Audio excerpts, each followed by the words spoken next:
Rosemary ഉപയോഗിച്ച് തുടങ്ങിയപ്പോൾ എനിക്കുണ്ടായ അനുഭവമാണ് ഇന്നത്തെ വീഡിയോയിൽ ഞാനിവിടെ പറയാൻ പോകുന്നത് കേട്ടോ. അപ്പോൾ നമ്മൾക്ക് എന്തായാലും മുടി കൊഴിച്ചിലും കാര്യങ്ങളൊക്കെ ഉണ്ടാവുമല്ലോ. അപ്പോൾ നമ്മൾ ഉടനെ പോയിട്ട് എന്തെങ്കിലുമൊക്കെ വേഗം വാങ്ങി തേക്കും. അങ്ങനെയൊക്കെയാണ് നമ്മൾ ഒന്ന് കൊഴിച്ചിൽ നിൽക്കാൻ വേണ്ടി ചെയ്യുക. അപ്പോൾ ഞാനും അതുപോലെ മുടി കൊഴിച്ചിലിന് കുറേയൊക്കെ ചെയ്ത് നോക്കിയിട്ടാണ്. നല്ലോണം കൊഴിഞ്ഞു തുടങ്ങിയപ്പോൾ ഞാൻ ഡോക്ടറിനെ കണ്ടു. അപ്പോൾ ഡോക്ടറിനെ കണ്ടിട്ട് ആദ്യം അവർ പറഞ്ഞ കുറേ നമുക്ക് വൈറ്റമിൻ്റെ കുറവും കാര്യങ്ങളൊക്കെ ഉണ്ട് എന്ന് പറഞ്ഞിട്ട് ആ മരുന്നും കാര്യങ്ങളൊക്കെ കഴിച്ചിരുന്നു.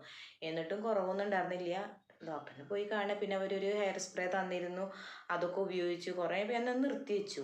എന്നിട്ട് ഞാൻ വാങ്ങിയിട്ട് ഉപയോഗിച്ച് തുടങ്ങിയതാണ് ഇതേ റോസ്മേരി. അങ്ങനെ ആൽപ്സിൻ്റെ റോസ്മേരിയാണ് ഞാൻ മേടിച്ചിട്ട് ഉപയോഗിച്ചിരുന്നത്. ഞാനിതൊരു 5-6 ബോട്ടിൽ വാങ്ങി ഉപയോഗിച്ചു. ഇതിൻ്റെ എനിക്ക് ഉപയോഗിച്ചപ്പോൾ എന്താ ഉണ്ടായെന്ന് വെച്ചിട്ടുണ്ടെങ്കിൽ, ഉപയോഗിച്ചുകൊണ്ടിരിക്കുമ്പോൾ ചെറിയൊരു മാറ്റമുണ്ട്, കൊഴിച്ചിലിനൊക്കെ ഒരു കുറവൊക്കെ ഉണ്ട്. പക്ഷേ ഇതിൻ്റെ ഉപയോഗം നിർത്തി കഴിഞ്ഞപ്പോഴാണ് അത് നമ്മൾ ഉപയോഗിച്ചുകൊണ്ടിരുന്നതിന് മുന്നേ എങ്ങനെ ഉണ്ടാകുന്നത് പോലെ തന്നെ മുടി ഇങ്ങനെ കൊഴിയാൻ തുടങ്ങി. അപ്പോൾ ഇത് നിർത്താതെ ഉപയോഗിച്ചുകൊണ്ടിരിക്കുമ്പോൾ കൊഴിച്ചിലിനൊക്കെ ഒരു കുറവുണ്ട്. ഇതിൻ്റെ ഉപയോഗം നിർത്തി കഴിഞ്ഞാൽ നമ്മൾ ഉപയോഗിച്ചുകൊണ്ടിരുന്നതിൻ്റെ ഇരട്ടിയായിട്ട് കൊഴിയാൻ തുടങ്ങി. എൻ്റെ അനുഭവമാണ് കേട്ടോ ഞാൻ പറഞ്ഞത്. എനിക്ക് നല്ലോണം കൊഴിയാൻ തുടങ്ങി. ഉപയോഗിച്ചുകൊണ്ടിരുന്നപ്പോൾ കുഴപ്പമില്ല, ഉപയോഗിക്കൽ നിർത്തിയപ്പോൾ നല്ലോണം കൊഴിയാൻ തുടങ്ങി. പിന്നെ ഞാൻ ഇതിൻ്റെ റോസ്മേരിയുടെ ലീവ്സിൻ്റെ ഇതും മേടിച്ചിട്ടുണ്ടായിരുന്നു കേട്ടോ. അത് ഇങ്ങനെ മേടിച്ചു.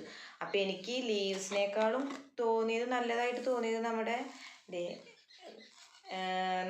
എനിക്ക് തോന്നിയത് നമ്മുടെ ഈ റോസ്മേരിയുടെ വാട്ടർ തന്നെയാണ് നല്ലതായിട്ട് തോന്നിയത്. ഇതിനേക്കാളും നല്ലത് റോസ്മേരി വാട്ടർ തന്നെയാണ്.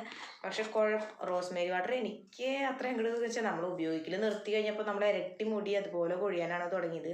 അപ്പോൾ നിങ്ങൾക്ക് നല്ലതാണെന്ന് തോന്നുകയാണെങ്കിൽ മാത്രം ഇങ്ങനെയുള്ള പ്രൊഡക്റ്റൊക്കെ ഉപയോഗിക്കുക. നല്ലതല്ല എന്നല്ല പറയണത്, നല്ലതൊക്കെ തന്നെയാണ്. പക്ഷെ നമുക്ക് കണ്ടിന്യൂസ് ആയിട്ട് നമുക്കിത് എപ്പോഴും ഉപയോഗിച്ചുകൊണ്ടിരിക്കാൻ പറ്റില്ലല്ലോ. അപ്പോൾ നിങ്ങൾ, എൻ്റെ അനുഭവം ഞാൻ പറഞ്ഞു. അപ്പോൾ നിങ്ങളിത് നോക്കിയിട്ട് നല്ലതാണെങ്കിൽ നിങ്ങൾക്ക് തോന്നുകയാണെങ്കിൽ ഉപയോഗിക്കുക, അല്ലെങ്കിൽ ഉപയോഗിക്കാതിരിക്കുക. എനിക്കിത് ഉപയോഗിച്ചുകൊണ്ടിരുന്നപ്പോൾ നല്ലതായിട്ട് തോന്നി. നിർത്തിയപ്പോൾ അതിനേക്കാളും മുടി കൊഴിച്ചിലായി. ഇപ്പം ഞാൻ അതൊന്നും ഉപയോഗിക്കണില്ല കേട്ടോ. അപ്പോൾ ഇന്നത്തെ വീഡിയോ ഇത്രയേ ഉള്ളൂ. അപ്പോൾ എല്ലാവർക്കും വീഡിയോ ഇഷ്ടപ്പെട്ടാൽ ലൈക്ക് ചെയ്യാനും സബ്സ്ക്രൈബ് ചെയ്യാനും കമൻറ്റ് ചെയ്യാനും ഒന്നും മറക്കണ്ട. അപ്പോൾ ടാറ്റ.